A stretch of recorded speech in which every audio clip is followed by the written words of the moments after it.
muli po ay nagpapasalamat kami sa Kamuning Bakery, kay Sir Wilson Flores, kila Ma'am Clarissa, at sa lahat po ng staff ng Kamuning Bakery na in-accommodate po yung ating emergency press con. Kaugnay po ng oil spill crisis na sa kasalukuyan ay nagaganap. At papalad po tayo ngayon sapagkat dahil kasama po natin yung mga mangingisda na siya ngayong nakakaranas ng epekto nitong oil crisis.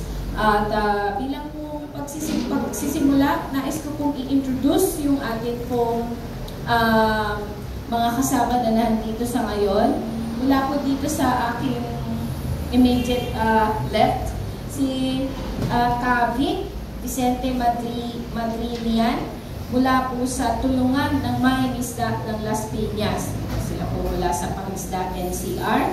At sa pangalawa po ay si Domingo Bacungan, mula naman po sa Pangisda Cavite. So, kung nabalitaan naman po natin na nasa Cavite area na oil spill. At doon po sa gitna ang tagapangulo, National Chairperson po ng Pangisda o pagkakaisa ng mga samahan ng mga mangingisda sa Pilipinas, si kasamang Pablo Rosales. At sa kanya pong katabi ay ang ating pong mga kabataan na kung saan ay malaki rin yung stake dito sa usapin ng oil spill sapagkat ito po ay may kaugnayan sa intergenerational na impact ng oil spill sa ating karagatan. Si kasamang Josel Magracia, siya po ay naninirahan sa Lamao, no? Sa kung saan nandun yung lumubog na empty Tierra Nova. Si Josel Magracia po ay chairperson ng Young Bataeños for Environmental Advocacy Network or Young BEAN at StepGen. Sa kanya pong katabi, si Cheryl Magracia, sila po ay mag-ina, sila po ay residente doon sa Barangay Lamao, saan nandun ang lumubog na barko. Si Ate Cheryl Magracia ay mula naman po sa pagkakaisa ng kababaihan para sa kalayaan, ang LICSI o Limay Concerned Citizens Incorporated. At sa dulo po, bago magdulo, si kasamang Efren Dominico. Siya naman po ay tagapangulo ng pinagkaisang samahan ng mga mangingisda ng Lamao. So sila po yung Pinsamala Pangisda Bataan. Sila din po yung mga taga doon sa Lamao. Pinakadulo po, last but not the least, ang ating pong mangingisdang kababaihan, no? Si kasamang Edlin Rosales, ang chairperson po ng Pangisda Bataan.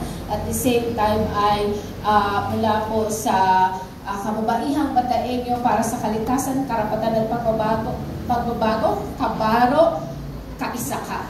Ayan. Yan po yung ating mga kasama ngayon na nasa panel. Ako naman po si Derek Gabe. Ako po ang coordinator ng Nuclear Coal-Free Bataan Movement. At syempre, isa po sa lead organization na kapartner natin ngayon dito sa pagpapatawag ng PressCon ay ang ating pong chairperson ng Kaisaka, pagkakaisa ng kababaihan para sa kalayaan, at ang Secretary General po ng Kilusan para sa Pambansang Demokrasya, si Attorney Virginia Suarez. Ayan.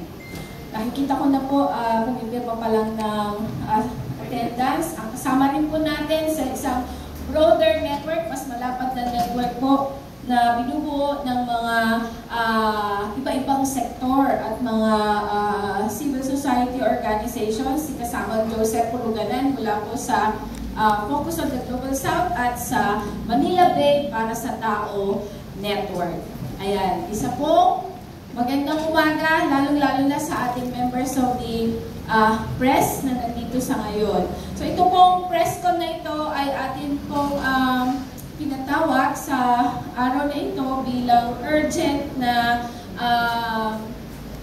pagpapahayag ng saloobin, pagpapahayag po ng kasalukuyang kalagayan ng mga mamamayan, especially ng ating po mga mangingisda na apektado na po itong nagaganap na krisis dulot po ng oil spill.